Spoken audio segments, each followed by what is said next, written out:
We are live. Welcome to the next big stream with IQ Protocol. Today, we have our new friends, our new partners, Kryptomon. We're really excited to explore their metaverse, their game, and all the exciting things that are cooking up here. But yeah, that's enough from me. I'd love to pass it directly to our guests. We got Umberto, we got Hackage. I hope I'm saying it correctly. Yeah, We got David, our co-host. But thank you for being here, Umberto. Thank you for being here, Hackage. Tell us a little bit about who you are, what is Kryptomon, and then we could maybe explore some gameplay. I'll even share the screen here that Hackage had opened up, and we're gonna explore what's going on over here. Yeah, Brian, if you don't mind, I will kick it off then. First of all, Marcelo, Dave, thank you very much for hosting us. Yeah, I'm Umberto. I'm the CEO and co-founder and founder of Pink Moon Studio, which is the studio, the gaming company, which is building, which we're working on our first IP, which is called Kryptomon or Kmon. A bit of the game on what we're trying to build here is, as you can, I mean, I'm 31 years old, actually turning 32 tomorrow, and I've Happy grown up. birthday! Thank you, man. Growing up with Pokemon. I mean, my first Pokemon game, it was on the old-fashioned Game Boy. You remember the brick? Yeah, the You know, brick. Yeah, man. Yeah, yellow the version. big thing that when there was sun outside, you had to go into the shadows, otherwise you Yeah, wouldn't be yeah. able to see anything. Now, those are pains the new generation will ever feel about it. When you don't Yeah, have black backlights on the LCD screens. yeah, But yeah, growing up with Pokemon, I mean, I think Pokemon has been, a game and an IP that completely crafted my life, and from there, I've always been a gamer. I've been actually into crypto space since 2011. I bought my first Bitcoin back then at the cost of $3 when it was still worth like that, and there were no exchanging, nothing, and everything else. I mean, I spent all those Bitcoin on some stuff. People spent on pizza. I spent it on something else that is better to not say what is. Uh, but so yeah, didn't make money out of it, but at least being able to see the entire crypto space evolving from literally nothing. Because I remember when I was buying Bitcoin, I was buying on Skype to some Russia guy, shady guy that says send me money via PayPal and I'll send you the Bitcoin. So it was purely based on trust and on Skype. But he's actually allowed me to see the entire crypto space evolving from nothing to where he is right now. In 2017, I've met IC and I've met CryptoKitties for the first time, and I have to say that I remained a bit of shocked, positively shocked about the concept of NFTs connected with gameplays and especially with creatures. I recognize the philosophy behind things. Oh, I think that it just okay. It was just dropped the Yeah, screen. I'm sharing my screen a bit while you're talking, then I'll bring it back to Hackage. Yeah, yeah, no worries. And so because of that, but honestly, I love the concept of CryptoKitties, to be honest, but I didn't actually buy it because I was missing the gameplay of it. So then in 2021, everybody was start speaking again about NFTs. So I went back looking CryptoKitties and I saw they were still the same thing. And then something popped out in my mind as a big Pokemon fan, and I recognized one thing, that I was so annoyed and so pissed with the Pokemon company for dropping probably the worst games on Pokemon and not really caring of people like me. And second one, I also recognize the power of adding Web3 components and assets to games, especially multiplayer games. And this is where the idea of Kryptomon came out. They said, okay, what happens if I take the Pokemon core game mechanics together with Web3 NFT assets and technology and some Tamagotchi mechanics. So we started like that. It started as a simple, idea. And as of today, where we are a team of 30 people. We are a studio of 30 people. We raised more than $12 million in funding across this 2 years and a half that we've been live. And yeah, almost close to launching the first game, the real game, I would say, World of Kogaea, which I will let Brian explain a bit more. How does it look like and what's work? And our community as of today counts around 200,000 unique members. So we are a very solid baseline and a very strong community that I always be grateful to have the chances to work with all of those people on a daily basis. So, but Brian, I'll pass to you the talking more about the game, because actually Brian is. I had the concept idea, and then I finally found a guy within our community, because Brian, coming from our community, he was starting, bothering me of all the different things that we should change it and stuff. And so I said, you know what? instead of bothering me on a daily basis, why don't you come up over and What use worked for me? Yeah, so that's been the story of my life. So I worked in enterprise software at one of the top 3 tech companies for 20 plus years. But I'm obviously a gamer, and whenever I get involved playing games, I can't help myself because there's always sort of a mix of tech and my brain doesn't shut off. So I've done a lot of consulting over the years with a bunch of big MMOs, some mobile MMOs, and wanted to do was to basically build my own MMO, which obviously requires a very big team and a lot of resources. So I was super excited to make the jump from my my normal career into Web3. My wife likes to tell me that I had a midlife crisis, which I'm okay with at this point. So but we'll take it for what it is. But yeah, so as Umberto said, World of Kogaea is sort of a flagship MMO that we're working on building. It's based off of like the merger of World of Warcraft meets Pokemon meets Zelda. So there's going to be a lot of familiar mechanics for a lot of people. It has all of the hallmarks of sort of your typical MMO. If you want to switch to my screen, I can show you some of the gameplay features. Yeah, totally. Let's see Ryan, what let's you go and got also here. fight some. Let's get some meat out of this. Let's go and fight some. Yeah, so we have a quest framework on the bottom right hand side. Like I said, we're actually running on Windows right now, but we also have mobile clients on iOS and Android. There's a full questing system, so you can come up to anyone who played World of Warcraft. You know that the exclamation point is your quests. You can go through and you can basically see what the quests they give you, different objectives, things to do. Most of your stuff is on your interaction button in the bottom right hand side. So I'll go over to like this present over here. You'll see that a little hand comes up. I can pick up the present, and I'll be able to sort of earn some items. In this case, it's also part of a quest, so I get a notice that I'm fulfilling those quest requirements. Right now, we're in a closed down section of the game, but basically we recently had like a winter holiday event. So one of the cool things that I really loved about MMOs was the whole concept of holiday events and unique experiences that exist in the game. So recently we had what we call our winter revelry event. It's basically our sort of winter holiday event. So you'll see players were able to go around and collect presents, complete quests. We have it integrated with the blockchain. So if you look at this guy, you can exchange some of your items. These items up top are basically cosmetics that players can earn that are NFTs. So the whole game is basically tied into the blockchain. One of the real reasons that I really love the concept of using Web3 and MMOs is like for years, players have wanted ownership of their assets. I got banned so many times in World of Warcraft for selling items and things like I can't even count. So I used to have to fight with freaking Blizzard support to get my accounts turned back on after I'd sell people stuff or carry them through dungeons and things like that. So I think the Web3 aspect of it, especially in an MMO, creates almost more like a cohesive economic system where game developers can coexist with players in generating value for their communities. And so I think it's definitely sort of a very cool, innovative narrative for the use of blockchain, especially in Web3. We also do a bunch of stuff on chain, like we have an on-chain crafting system where you can take certain NFTs, find a blueprint, and basically craft them into another NFT to kind of add value. So really what we're looking at from a gameplay perspective is our value prop is asset ownership along with the concept of just playing a massively fun MMO. The game right now, we're working towards an early access later this year. The game is slated to basically be roughly the same size as World of Warcraft vanilla at launch. So right now we're in the grass region called Bosco Valley. The game is centered around the various elements that Kryptomon can be. So like they can be grass, ground, water, that type of stuff. And so each continent or region is its own, tied to a specific element. We're in the grass region. You can see we're just this small little arrow here. So the grass region alone is massive. There are plans for 8 regions, one for each element, plus the main city region. So when we say MMO, we mean MMO. It's on the scale of GTA 5 in terms of size.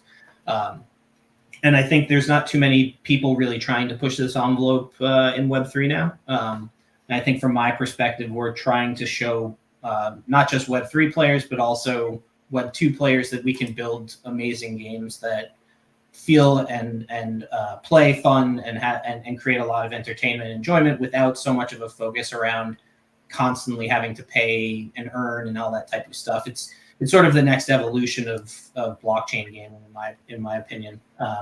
You can see here it can go around and collect different things. There's plans for roughly 2,000 quests at launch, and it's all built on a proprietary MMO engine that we built. And so we can add quests as we go, super easy to add new content. We're really sort of setting ourselves up for being able to sustain new content, fun gameplay for years to come. You can see here I'm just basically fighting this Snorthog. I guess Umberto's in the background with his baby Doge hat. And this is sort of the initial sort of battle engine. It's sort of like a typical RPG. You get spells, you can unlock them as you level up. You also have access as a Kryptomon trainer to 3 pets at combat time, so I can switch between my Kryptomon. The Kryptomon are basically you can also we have basically a free to play also. So we have what are called synthetic Kryptomon, where if a player wants to try and play the game, they can do so without sort of having to invest initially, and then as they progress, they can either buy Kryptomon or breed Kryptomon and sort of expand their collection. In terms of it also in terms of sort of gameplay, we've got some basic cosmetic features where players can change the look of their character, all the typical stuff that you want to see in an MMO. So I'll change my outfit.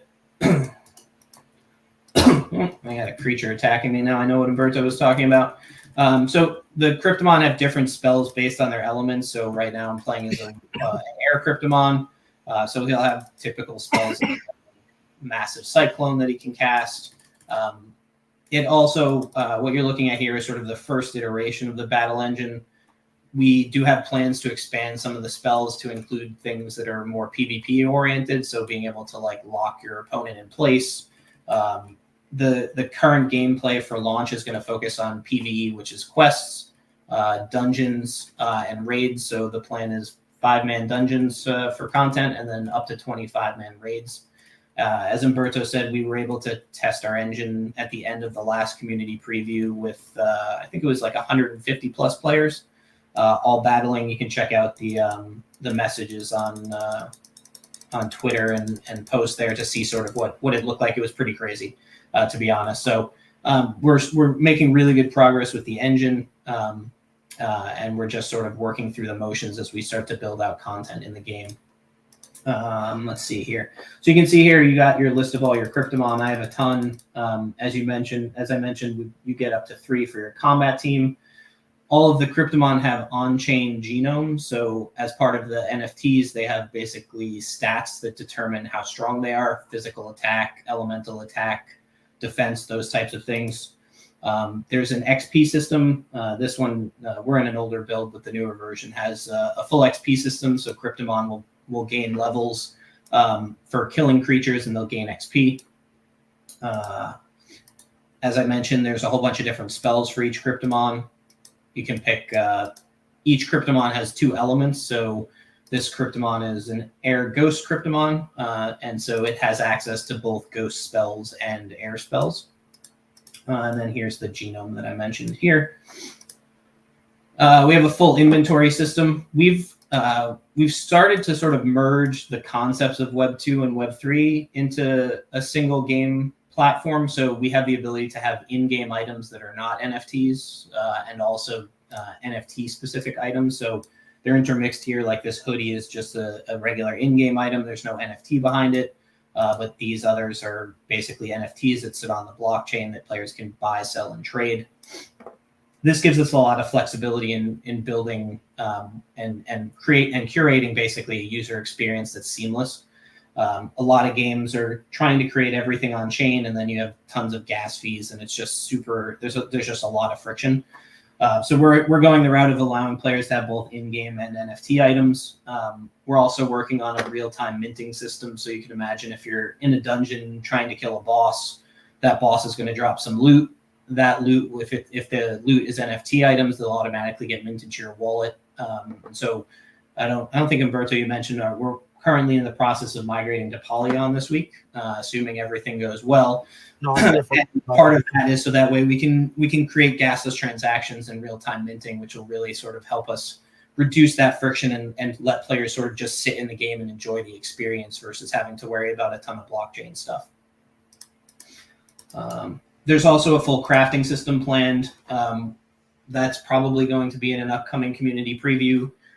Players can roam around the world and collect different types of ore, materials, energy from energy essence, and then they can use them in your typical crafting system to go and craft different items.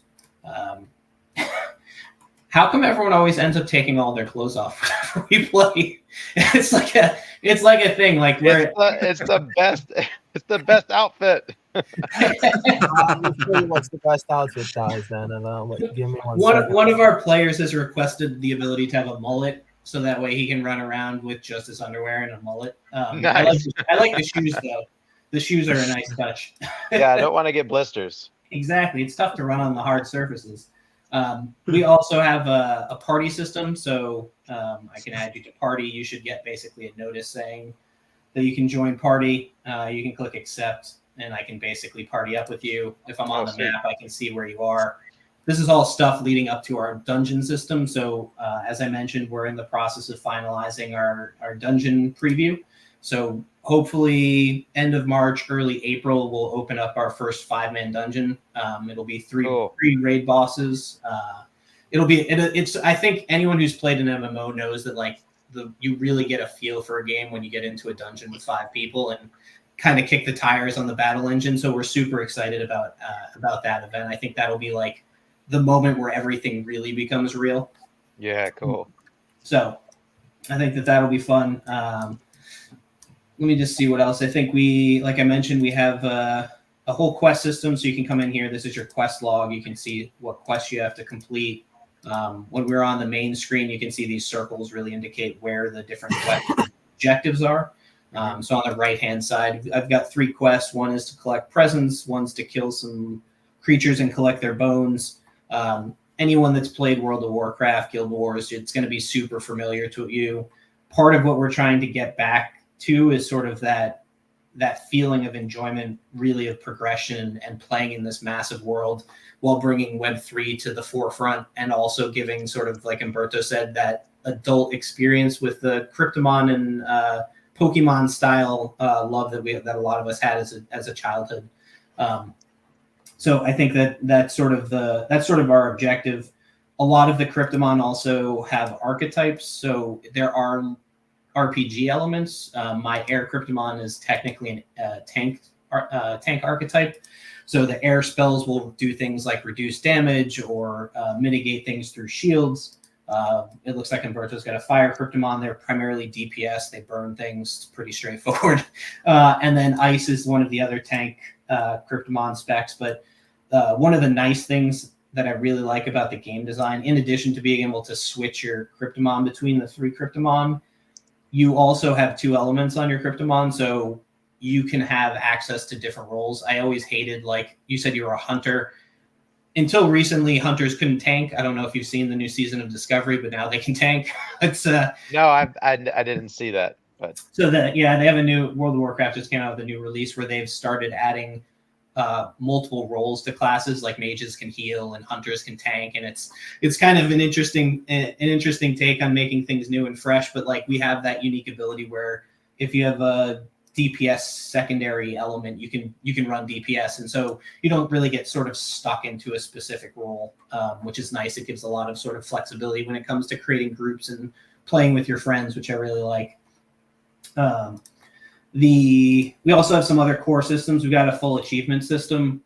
So as you complete different activities in the game, you get achievement points. You can earn things like titles, different items that are unique to achievements, cosmetics, that type of stuff.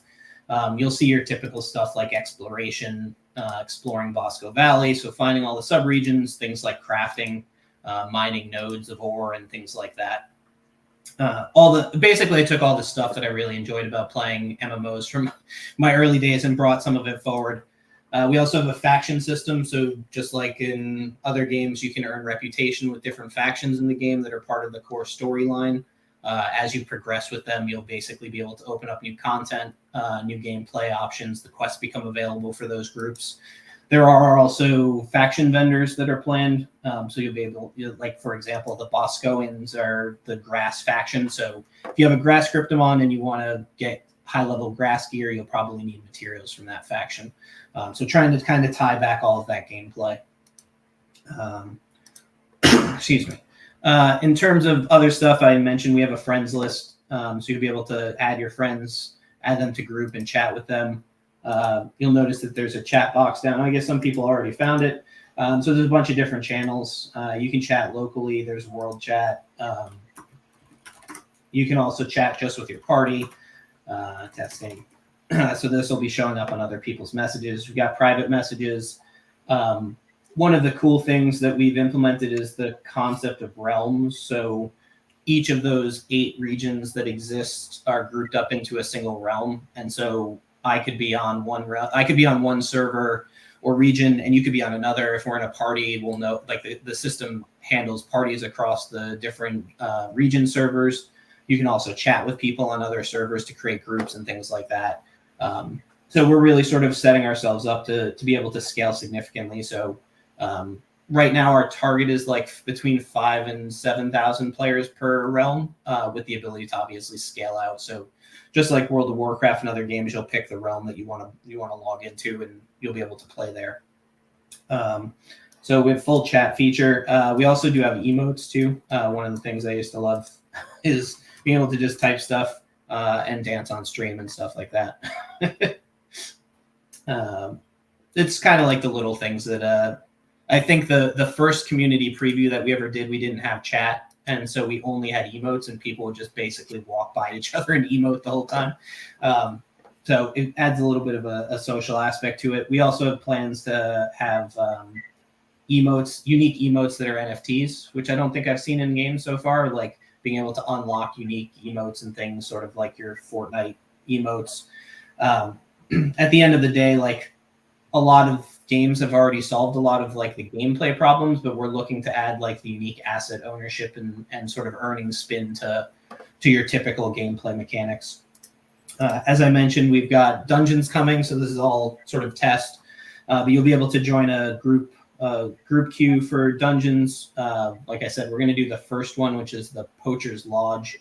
All of them are tied to specific game story elements. We've got a full narrative team on staff that's building out the lore for the world, which obviously you can imagine is a pretty large undertaking. But it's definitely adding sort of a unique immersive experience to the gameplay. We also do have guilds too. So guilds already are working. You essentially can purchase a guild charter when we end up having the sales, and that charter is an NFT. You can level up your guild, so it becomes sort of like another asset. If you end up wanting to sell your guild or anything like that, you can add a whole bunch of members to your guild. They all have different statuses: officer, veteran. We do have plans longer term to introduce some unique profit sharing mechanics to guilds, which are unique to sort of Web3. You could imagine like a guild group going into a dungeon. They clear it. There's some special loot that they get because it's an all guild group that goes into an auction house, and then the guild profits from that activity. It's kind of a cool little way to add some of the Web3 economic elements to the gameplay. And then I think we also do have PvP planned. We're going to start PvP with probably 10v10 or 20v20 battlegrounds, capture the flag type style stuff. All of the typical stuff you'd see from a gameplay perspective. I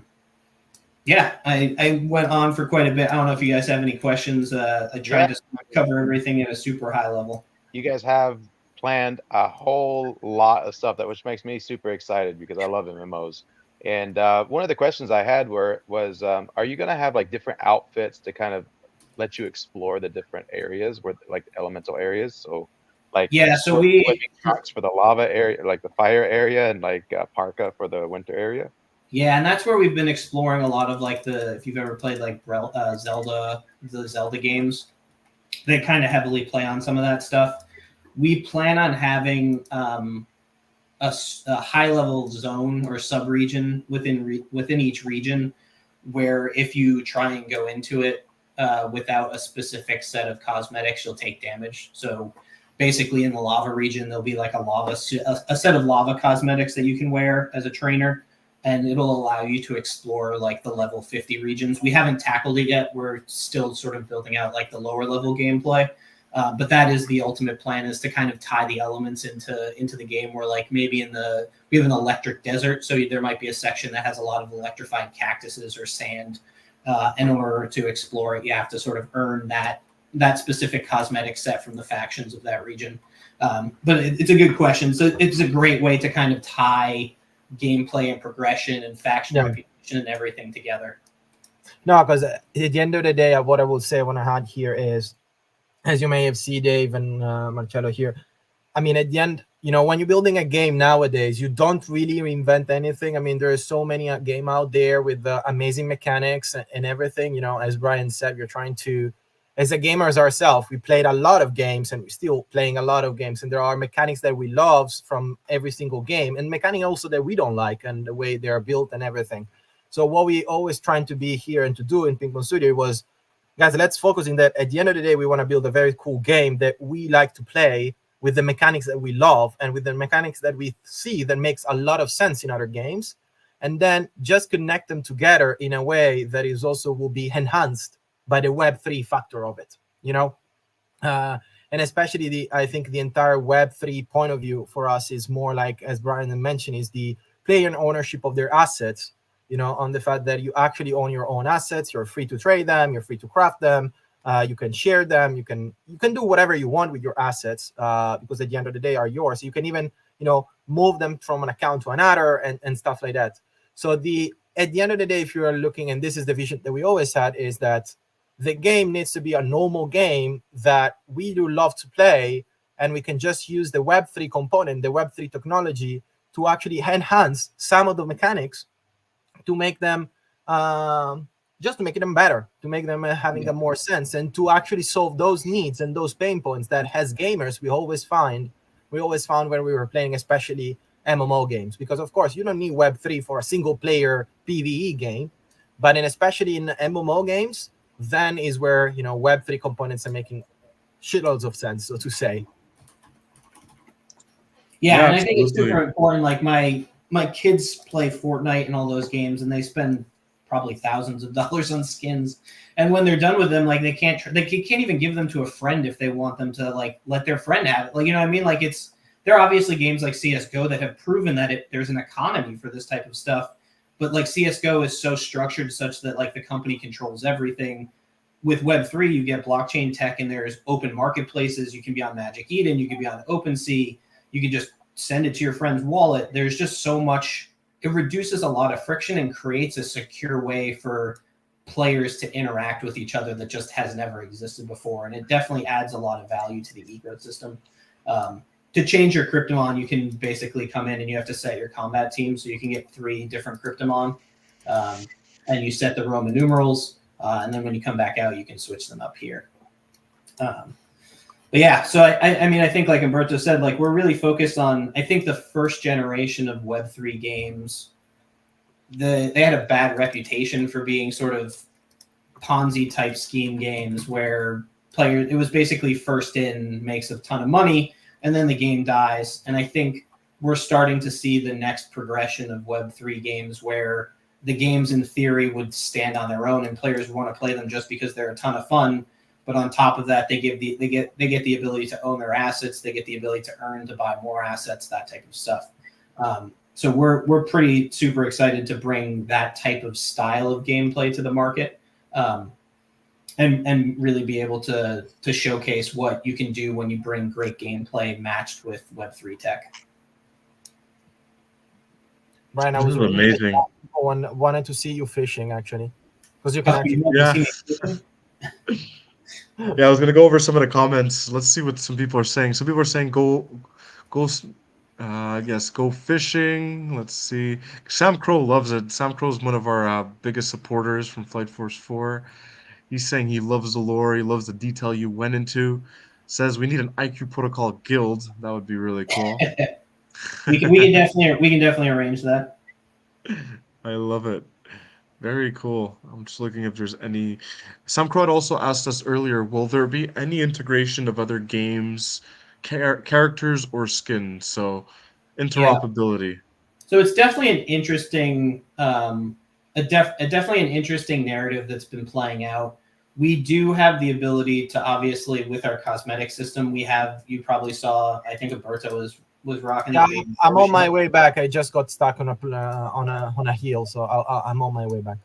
So we've got like a baby Doge head. We can basically have our artists integrate and create sort of models for different things. One of the interesting things that we've done is we're using things like the graph and things like that to index the blockchain. We essentially are just mapping metadata on chain to specific NFT assets in game and giving them a type. So in theory, if we ever wanted to do a partnership with other games, we could take their cosmetics, make sure that we bring in their models, and then basically allow players to leverage some of them in game. I'm a mutant holder, so I keep asking my artists, one of my artists, to build me a mutant head for the ape to basically run around with. But like, I think that's the cool part, is what we've really focused on is building like a foundation of a bunch of frameworks that we can then expand on. But I'd love to explore different partnerships with other projects and things like that. I think that's one of the coolest parts of Web3 is you get such a variety, a varied group of people all coming together that love the same thing. And it's pretty cool to kind of see that come together in a gameplay atmosphere. Absolutely. It's really exciting because, to David's points that he brought up earlier, I think it was off the stream, but I grew up playing World of Warcraft. David grew up playing that too, as well as other games. And it's just cool to see just how we're recreating MMORPGs because of Web3, right? And to Umberto's point, if you're playing a PvE or a single player game, okay, sure, Web3 has its utility, but when it comes to MMORPGs and at the scale that we're already seeing these games being developed, it only makes sense to me for it to be on the blockchain and to own your assets and all the possibilities that come with it. So it's really interesting. I'm really excited. You've been spilling so much information, so much alpha here. There's just a lot, which is amazing, and I just think you guys are definitely building something interesting here. Thanks. Definitely appreciate it. Like, obviously it's a ton of work, but we get a lot of during our previews, everyone is online having fun. Like, it's just great to sort of see a vision come to life and to get people coming together to play because they enjoy it. And like Umberto said, we have a very large community and they're all super engaged. We do these community previews every couple of months in order to get feedback from the players. I'm a big fan of doing iterative development with players involved because I feel like they'll catch things that you don't think of. They give good feedback, and then you can kind of optimize as you go. The worst thing you could possibly do is build an MMO and launch it after 3 to 5 years of development and never have had players have their hands on it. So it's definitely been a great experience, and I think Web3 in general is much more collaborative in that regard. The community aspect is one of the things I really love about Web3 and the blockchain is everyone is very open and interested and wants to see sort of the whole of the industry succeed, which you don't typically see as much in sort of the corporate world that I came from before. Yeah, totally. Web3 is so collaborative compared to other industries, and it's just open, open markets. Like to your point, we're seeing these models already work with things like CSGO. We're seeing skins selling for over 6 figures, but they discourage players from selling them off the game and all the things that happen. You mentioned getting banned on World of Warcraft. I completely empathize with that, having played World of Warcraft, and it's so interesting how the culture is so different in Web3 as where in the traditional gaming industry it's discouraged, whereas here it's encouraged to do these things. Yeah, it's like I felt like the game studios from Web 2 feel like they have to sort of control and maintain that control, whereas it's really a paradigm shift in the way that you think about operating your business. There's the sort of whole movement towards royalty-based earnings and things like that, where like you're sort of earning without constantly shoving things down people's throats to buy them. One of the reasons why we're exploring sort of a monthly fee option for longer term, where basically the whole economy is wide open. You can do whatever you want with your assets. Our main goal is to not sell you anything. We just want basically to pay to play the service, and we'll continue to make great games and great gameplay content. And I think that type of stuff as we start to expand how Web3 games look is important for us to take a look at, because I think an open ecosystem where players are engaged and have that sort of ownership is more important than trying to constantly sell stuff to people over and over again. Dude, I'm so happy we found you guys as partners. Like, you guys are building a quality game, and it's awesome. Like, we only have quality game partners, but what I'm seeing from this game right now, there's so much potential. I can't wait to just take on a raid boss with Marcello one day. You know, like. Well, yeah, we'll definitely get you in on the dungeon preview. Yeah, exactly. We're gonna host the dungeon preview. Oh, sick! Yeah, yo, we're gonna have to pull up, Marcello. I have very high expectations since you're ex-WoW players. Yeah, we're ready. You were talking about being able to keep your assets, man. And I remember I worked so hard because I told you I was a hunter before, right? Yeah. I worked so hard to get the Beastalker set. And it was like one of the worst dungeons. It was so hard to get to that dungeon. I forget what it's called now, East Plaguelands or something. And, I think so. EPL. Yeah. And it was like a nightmare to do that dungeon back then because you had to pull exactly at the right time or patrols would run you down and stuff like that. So I got that Beastalker set, and then they launched Altaric Valley, and then they launched Warsong Gulch. And then like those were the two first battlegrounds. And I was the top of my server, or I was like the second on my server, but the number one hunter on my server for, a couple of months while I was just in school. Imagine if you just dropped out of school and continue playing. But I see this for Kryptomon as well, where you've got like now you actually have your assets and you can keep them, and then you can move them on to other iterations and perhaps your other partners as well. Yep, exactly. And I can give you a little bit of a spoiler, but the whole concept of like group mob pulls and pathing, it's definitely there. Oh, nice. I love that. Goal I always tell the community that like when we get to heroic raids, my goal is to break up and kill guilds. Like I don't want to build a game that like you just sit there and it's not hard. Like I used to raid at the super high levels, and like we'd take like 6 weeks on a raid boss and try and get world first kill. And the moment that you actually got it down, it was like that was epic. And so like that's the type of feeling we're looking to recreate. So I'm hoping I don't disappoint you guys when it comes to the first dungeon. I hope it feels epic. Yeah, that's awesome. Yeah, definitely. I can't wait. There needs to be that risk in an MMO. Yeah. There needs to be that feeling that like everything could be lost. All this time could be lost. And so if you're talking about being able to, train a bunch of mobs on another raid party, I'm so troll and so worth it at the same time, man. Oh man, yeah, no, I'm really excited. David and I have been talking, like, we're looking for a good MMORPG to play, and this one looks really cool, so I'm excited that we're working together, and honestly, you guys have a really great community. Like, I'm seeing it right now, like, the chat is going crazy, and it's like, you could just really tell, you could really get a feel for it when we're doing these streams, so it's awesome what you guys are putting together. Yeah, like I said, we're kind of like build for the community, kind of that's sort of been our ethos from the very beginning, is like we're here to build an amazing community with a game that everyone loves to play, and we basically figure that that's the best recipe for success in the industry. Is the moment you get something that people like to do and enjoy doing it, it becomes much easier for everyone in terms of being able to optimize and continue building content and things like that. Yeah, the map is huge. Like I'm trying to get to my quest executive, and I have squirrel brain. I keep seeing all these packages, and I'm running to them, and I'm like, oh yeah, I was running over there, and I just wasted 5 minutes like running. And actually, Brian, you didn't even saw yet Hamo, the second region. Yeah, so right now we have 2 regions. We probably can't get there, but if you go up to the green swampy area up here. It's basically the border to Hamu, which is our ghost region. Cool. That region is just as big, if not slightly bigger, than Bosco Valley. But you're sitting in basically 1/8 of the first release of the game. Wow, that's so cool. And so will you be able to capture other Kryptomon? You may have said this already.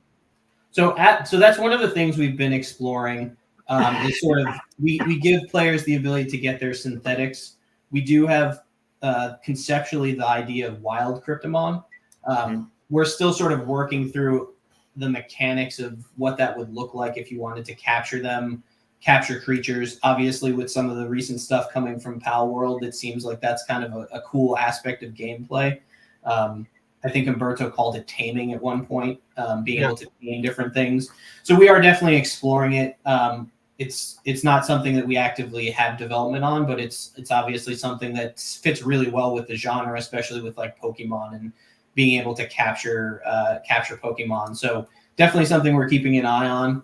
And then, like I said, one of the nice things about the way we've designed the game is we've built it as an engine. And so we're getting pretty close to what I would consider the equivalent of like an early access launch gameplay wise.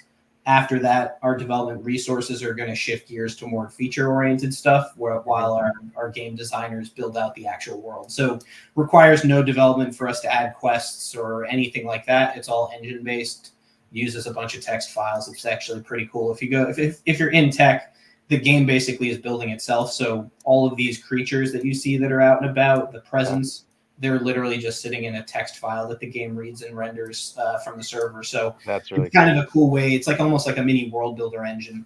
So we'll basically be able to take some of the dev resources and focus on new, interesting gameplay mechanics while we add more content without any development resources. Yeah, as you're saying that, I'm picking up a bramble nut. Yeah, so like there's a whole crafting system it's actually done. It's just not in game.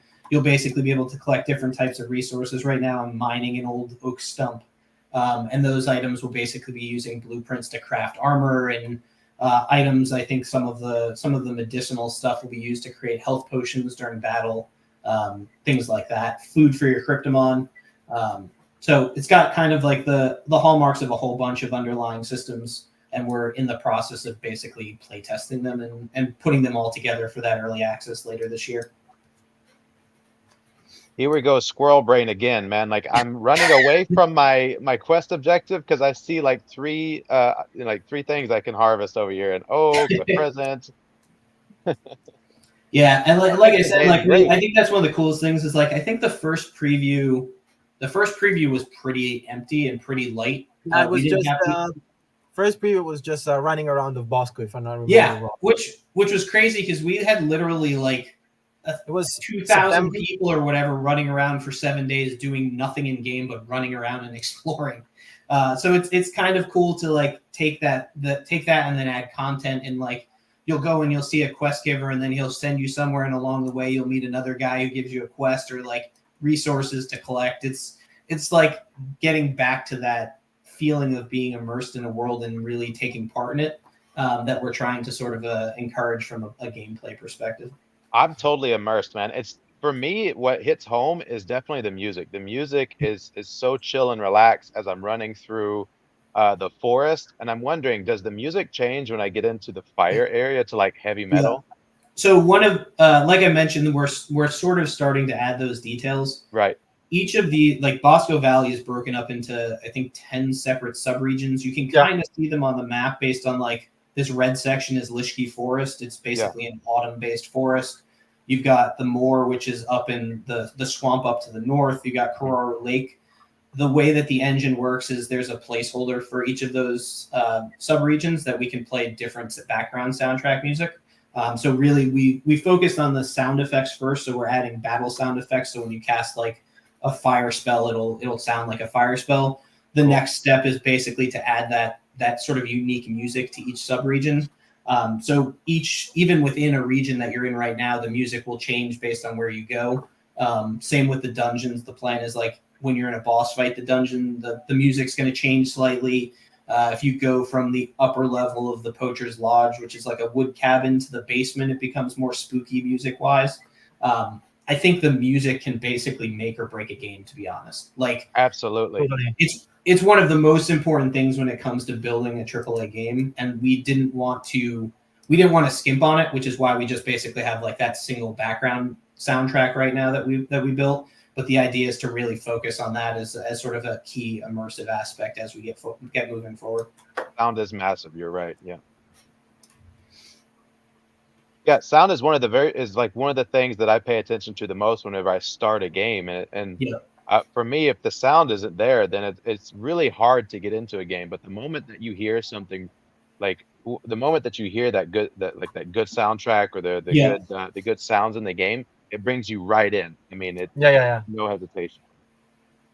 No, Yeah. it makes like 80-90% of the immersionness is just about coming from there. Yep. And even like little details, like right now you're running around, but you don't hear your own footsteps. So like those are like the tiny little things that really add the final touches to a game that we're working on now. Like I said, we've been working on the engine for I think a little over a year and a half or so. We're definitely pretty far along considering the amount of development when it typically takes like 3 to 5 years minimum to build an MMO. So we're sort of going back and circling back on all the stuff that we intentionally sort of skimped on at the beginning. But for the dungeon preview, you should hear all of the sound effects. When you click the whistle to bring your Kryptomon, you'll get a whistle. It's all those sort of little details that'll make you feel like you're actually in the game.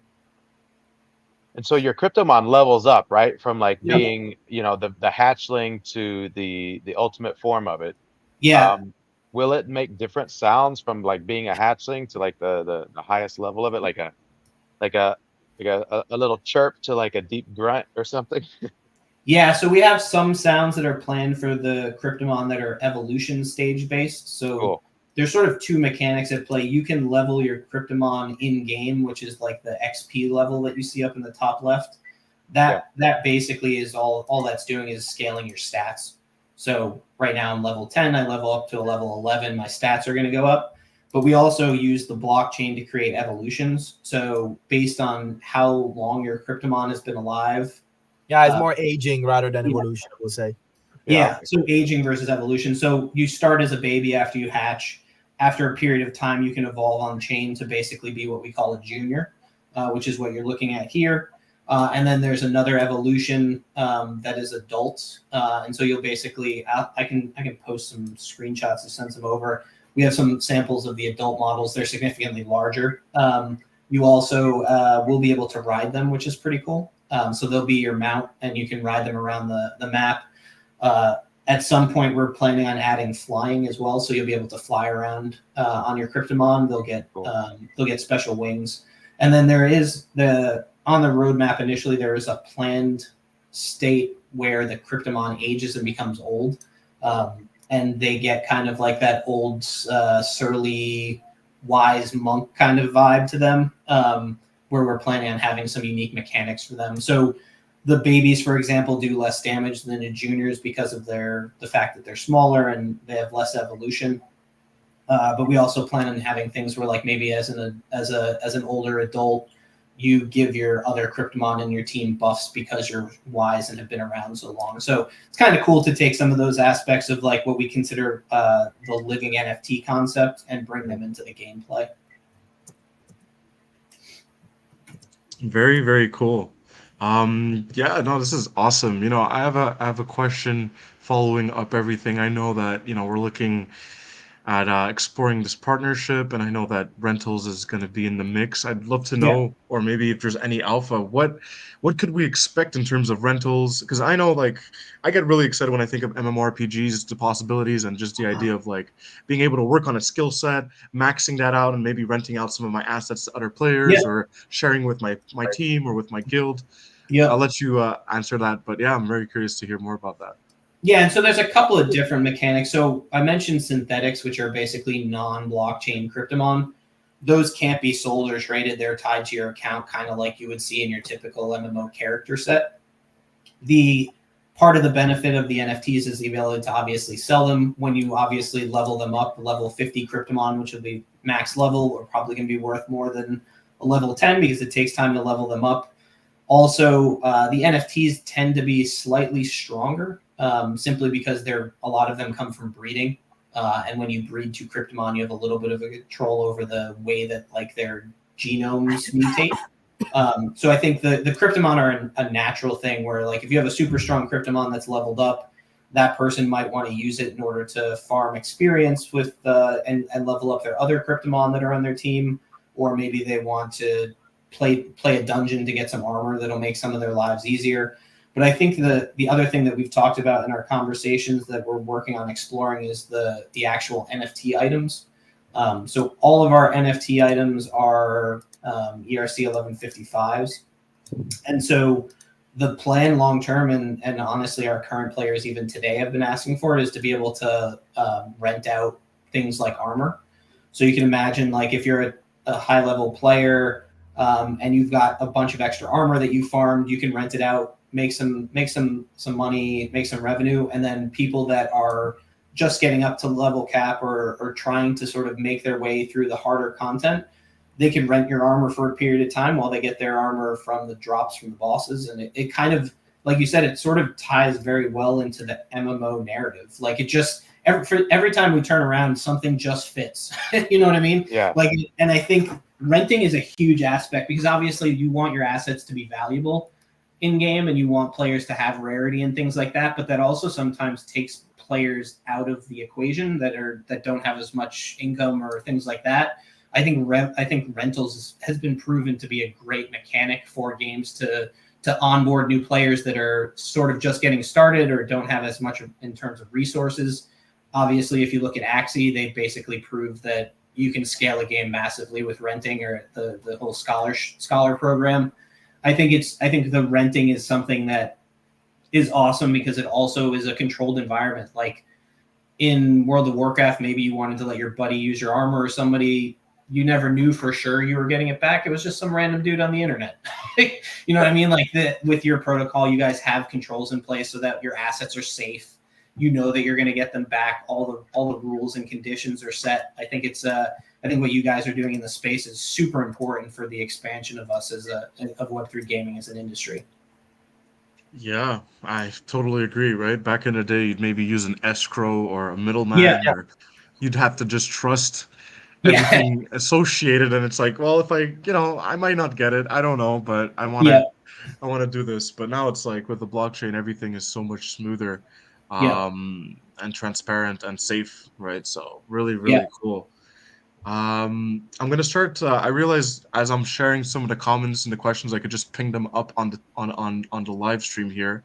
I'll share some stuff. I have Amar asking, share info about breeding too, if you have any info around that.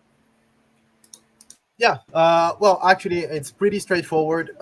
Based on every Kryptomon is capable to breed. I mean, of course, you will need a male and a female to do that, and they can't be relatives. So we decided to not go the Lannister way, so to say, if you get the reference to it. And based, of course, in every Kryptomon, based on their DNA, they get, for example, an amount of maximum breeding that they can do per year. So based on their statistics, you can have, 5 breeds per year or 10 breeds per year. So there are Kryptomon which are more keen to, be breedable, so to say, that you can actually use them to breed. Some other that maybe you don't want to use it for breeding because they are very scarce on those specific aspects, and therefore they're actually more a fighter. Because also when we created and crafted the DNA of the Kryptomons, we also thought, okay, how can we support different players' motivations, so to say? As a player, it doesn't mean that everybody wants to become the strongest fighter or stuff like that. There are some people that actually loves, this is something that I connect to myself. I'm a Minecraft player and I'm playing Minecraft online and I'm part of some factions. What I really like to do, I'm an explorer. So I'm going out, exploring and coming back, bringing stuff for the faction. While there are other players that are miners and stuff like that. So we also thought, okay, how can we adjust the genome of the Kryptomons to allow, and also it will also work on the different regions and everything, that we can allow different play style. And so for the breeding perspective, you might gonna end up, you prefer, if you wanna, become our Kryptomon breeder, you go and looking for specific genome parameters because you know that you will get more chances for breeding. And there is a lot of also going on with the mutation factor based on the Kryptomon generation. So the highest is the Kryptomon generation, the higher is the mutation factor between the, let's say, parents and the offspring. And then another mechanics that is in place is, as Brian mentioned before, the Kryptomon doesn't really evolve. They get older, they age. And so like juniors have X amount of breedings. Adult is where you have the top amount of available breedings. And then when they become older, they will have less amount of breeding. It's a grandpa, so it doesn't really have the energy to go down and go down for business, so to say. So breeding is working pretty well in that perspective, and also there we trying to make the breeding a strategic game on itself, so to say. So so like the breeding, like Umberto said, has been live and it's active. Every Kryptomon, like we mentioned, has like these genes, and they basically, what ends up happening is you pick 2 Kryptomon to breed. You will take a mutation factor based on their generation. So Kryptomon have a generation based on their initial mint, or based on what generations they came from. So if you breed 2 Gen 0s, for example, you get a Gen 1. If you breed Gen 8 and a Gen 10, you get a Gen 10 also. So there's a whole formula related to it, and the higher the generation, the more mutation there is.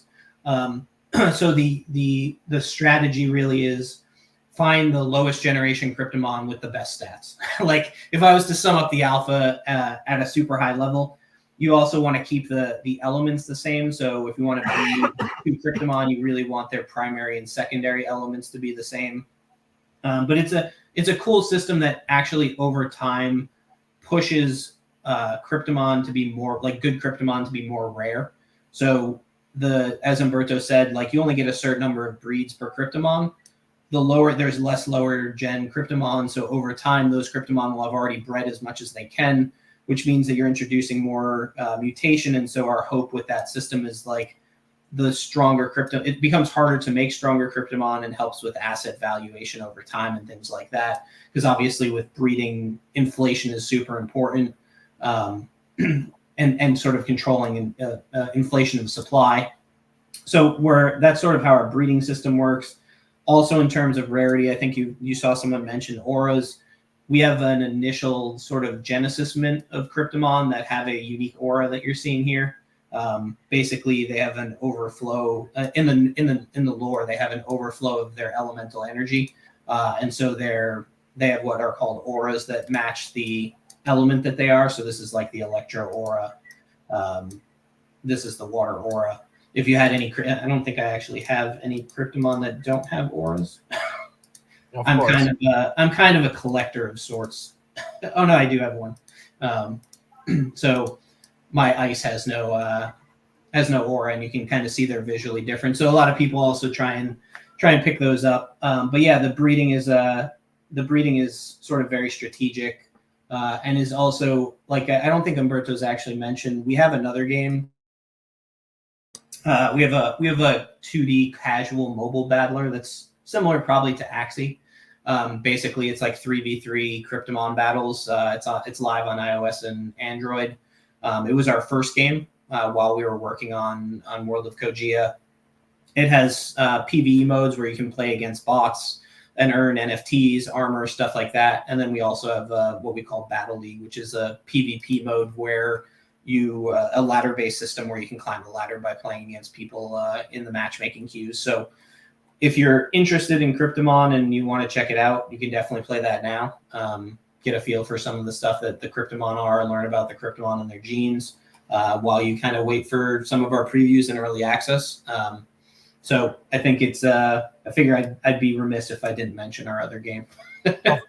Of course. No, I just want to pinpoint one of the comments that I saw that happened on screen that says, which is something that it's very, very dear to us, is João Paulo said, thank you everyone for bringing a fun and economically viable game. This is something that we have been very, very cautious. And since the beginning, when we started working on this, we always said, we cannot just create the usual Ponzi or whatever. This has to be a game that works as a game. And every game has an economy, and those economy are balanced. So we need to make it sure that it's going to be economically viable game that's sustained, and the economy itself is balanced. So very happy to see, that this actually, by sharing what we're building and everything is a method that passed through, because it always been one of the most important pillars that we always had. Because otherwise you ended up creating a game, launching it, you get to 200,000 daily active user whatsoever. As soon as the economy has been drained, boom, move to the next. And this is not how you build a game, and this is not how you build a long-lasting, so to say, engagement and fun product for everybody to use. And it's a good point because we're actually at so our economic model for rewards in our mobile battler game is basically a sustained revenue share model, where basically we take a portion of revenues and pay them back out as rewards to players.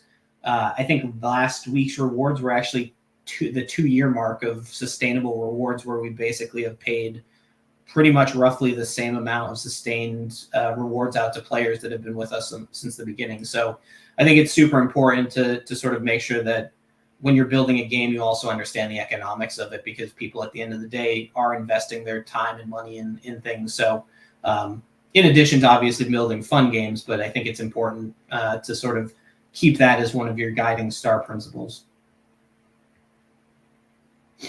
Yeah, absolutely. And you guys are obviously doing something great here. And to your point, right, a lot of games, you'll attract all this attention, but after the economics are kind of out of the question, it dies out. And it's like, how do you find that fine balance between something that's actually fun, has, it's economically viable, but also brings people back outside of just the economic value of it. So. Yep, you've got a couple of different personas when it comes to games, and basically you've got the people who play for fun, casually, just want to hop on with some friends and kill some shit, and then you've got your sort of more hardcore Web3 players that are interested in grinding away and maybe even making a living playing the game. And so it's definitely a balance to sort of look at those different users and stakeholders of your game to try and find that balance. I think one of the things that we're looking at a lot economically in this game is the whole, obviously you guys played WoW, the whole auction house concept. The auction house was a huge mechanic in World of Warcraft where players could basically buy and sell to each other, and they would use the money in game, but they obviously didn't own their gold. And then with Blizzard banned them for selling their gold. And it's this sort of time old story about getting banned for something that you theoretically earned and owned. And so we're planning an auction house in game, even for in-game items, where if you want to sell crafting materials to your friend, you can use it to earn Kmon coin, which is our cryptocurrency. And so those are sort of ways to build sustainable economics in a Web3 game without just basically paying money. So you're creating basically an ecosystem where players can spend their time to earn rewards because they're going out farming.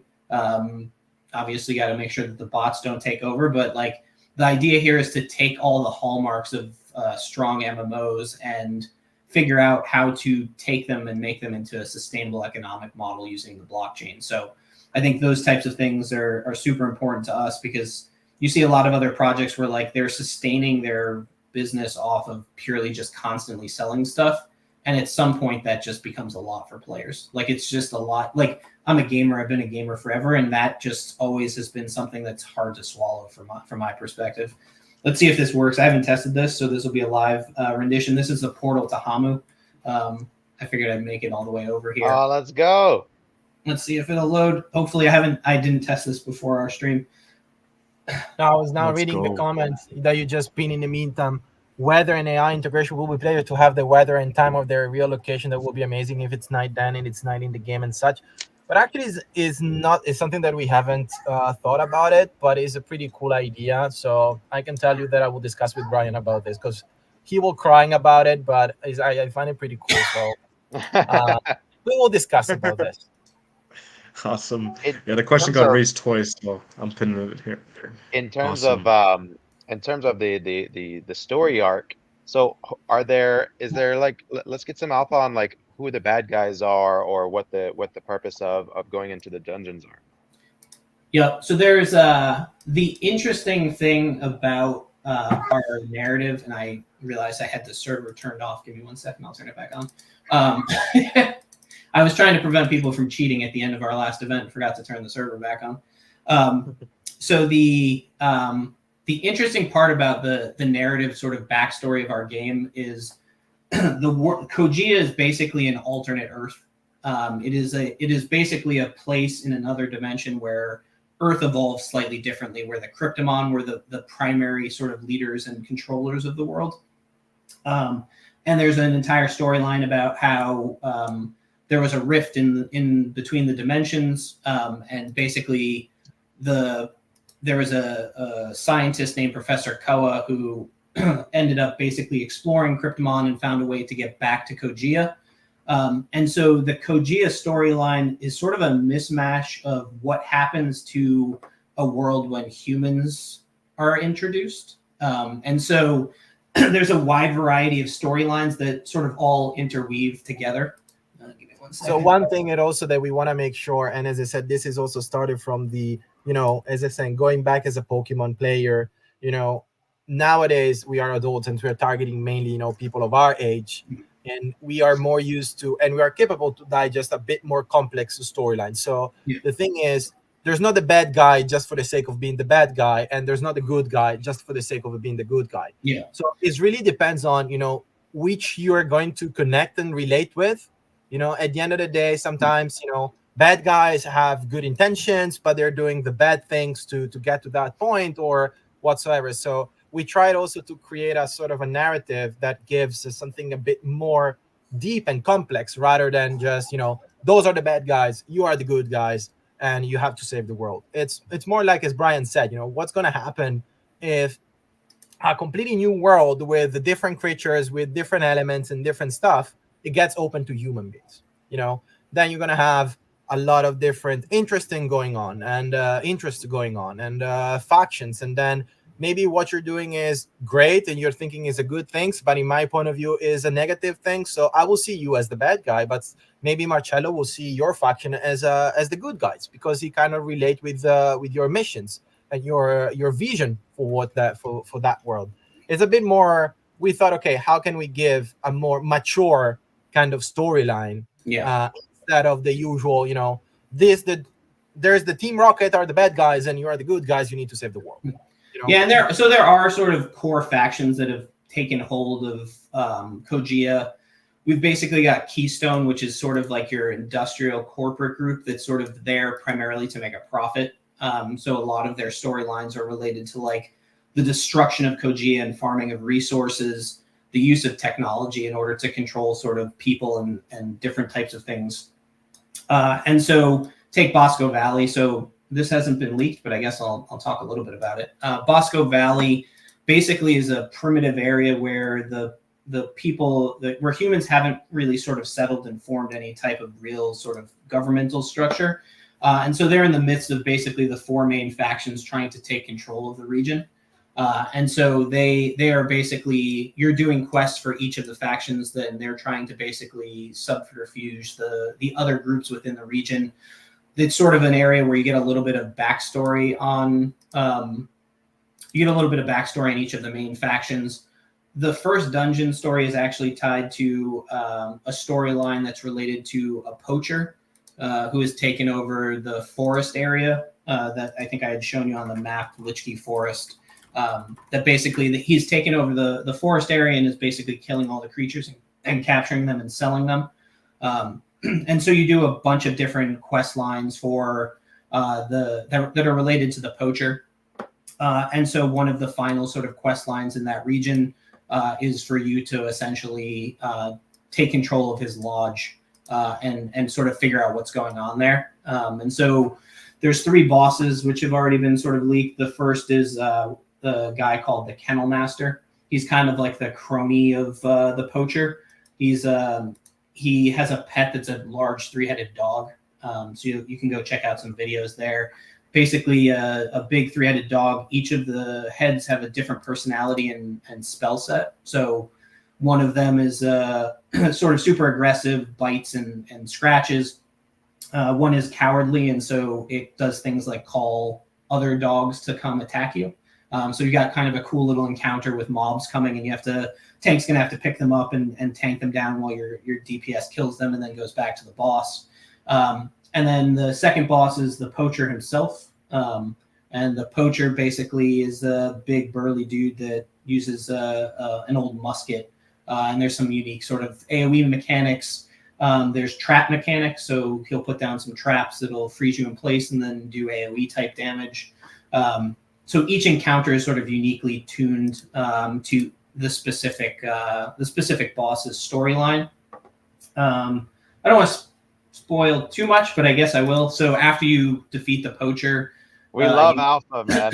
You come to find out that the poacher was basically a taxidermist. He was basically stuffing and creating heads and stuff. So when you're in the lodge, you're seeing all the stuffed heads of the creatures that inhabit Kogaea.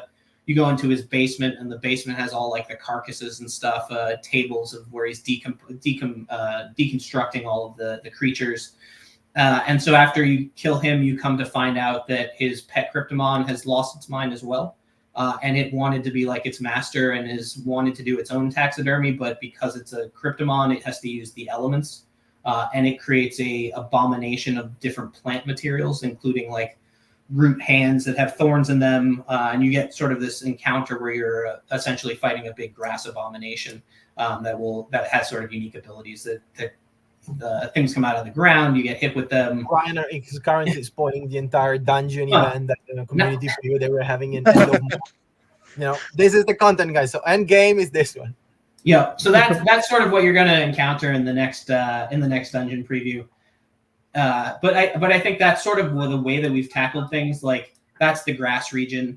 The ghost region has its own sort of storyline. It's actually inhabited by a family of mobsters that have all basically come from Earth and tried to basically take control of Hamu, the ghost region. They had a big rift between each other where they are all now fighting. And so there's interfamily fighting, and each of them has a very unique problem or a curse that they're afflicted with. Obviously, it's a ghost region, so you gotta have a little bit of that in there. And so like each of the regions has this overall sort of story arc related to the region itself. And then there's an overarching story about in the narrative of the mother and the eater. You can think of that kind of as good and evil. The eater is basically an evil force that is trying to corrupt humanity in Kogaea. It's actually the reason why humans initially came to Kogaea. They were basically lured there by the eater. And then the mother, as you can imagine, is the healing sort of energy that is looking after the Kryptomon and taking care of humans on Kogaea. And there's a big sort of a long story arc related to that transpires throughout the entire game. You've also got a whole bunch of stuff of like humans who didn't realize that they were from Earth that are realizing that they're from Earth, and maybe their significant other husband is also coming to find them and at war with them. So there's a whole lot of kind of cool backstory and ideas that our narrative team has come up with. We hired some great writers that have done some work in Hollywood already. So we've got some good people on staff writing the storyline.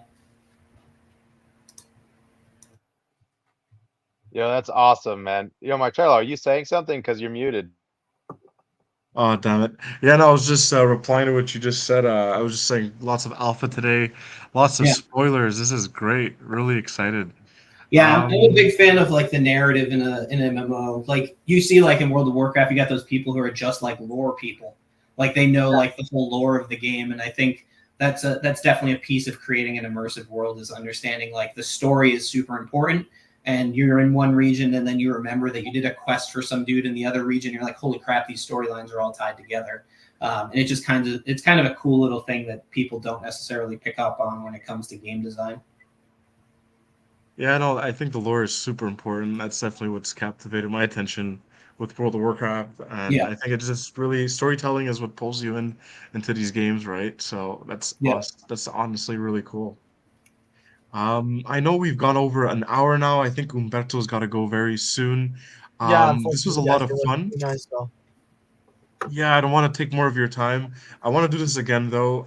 Maybe when we could test out some of these dungeons, do some raids, I think would be really cool. But overall, I'm really excited. I think you guys are crushing it.